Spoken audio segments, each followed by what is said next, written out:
Hello everyone, this is Lazarine Sambahan. I know you haven't seen me for a while, but I have to tell you something. I had my first experience in extreme weather. You know what? Last Tuesday,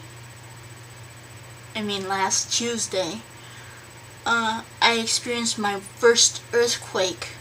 It wasn't that intense, but it was like a 5.9, close to a 6.0 earthquake. And then this weekend, I had my first experience of a hurricane, like a category 1, but it's not intense either, and the windows have not broken from the hurricane, so it was a taste of what is to come.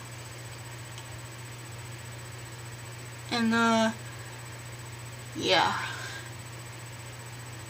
I am so happy to still be alive. And I hope we can, see an earthquake or videotape it in the future. I might catch it. Okay, bye.